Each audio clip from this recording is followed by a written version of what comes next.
Europadonna a été créé il y a 15 ans par plusieurs personnes qui ont pensé que l'union faisait la force.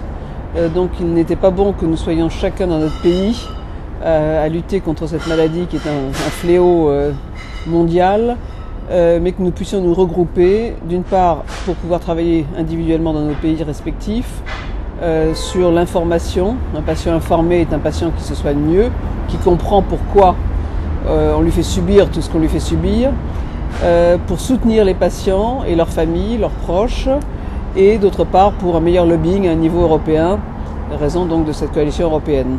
Je pense que les associations ont un rôle à jouer dans le cadre de l'inclusion des patients dans les essais cliniques, surtout au niveau de l'information. Le grand public a encore une image un peu négative des essais cliniques. Ils ont peur d'être un cobaye, et je crois que c'est cette peur qu'il faut essayer de dépasser.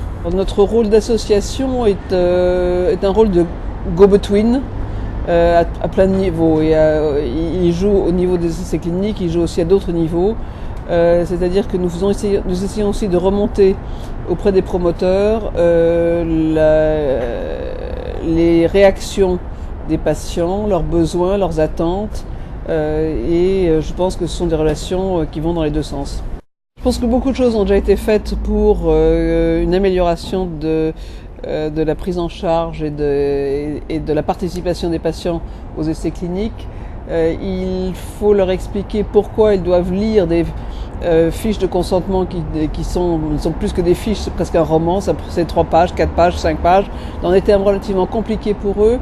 Ça pourrait peut-être être un peu allégé. Vous avez des motivations de personnes qui se savent malades, mais qui savent aussi que en participant en essais cliniques, ils auront plus de chances, ils auront accès à de nouvelles molécules, ils auront un meilleur suivi.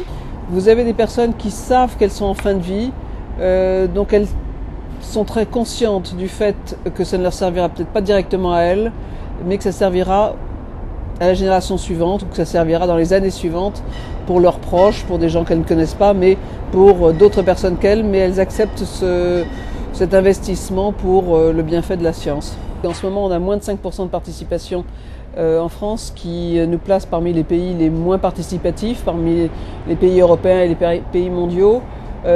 Cela fait partie des priorités du plan Cancer 2 qui vient d'être lancé par le président Sarkozy et le professeur Jean-Pierre Grunfeld. Je pense qu'il est important que la recherche clinique ait lieu partout dans le monde, en France aussi bien que dans d'autres pays. Nous avons d'excellents laboratoires en France de recherche, donc il est important que le know-how français puisse continuer à servir. Les associations peuvent aider à ce que les patients participent plus aux essais cliniques en sachant pourquoi et comment, et donc en les informant mieux.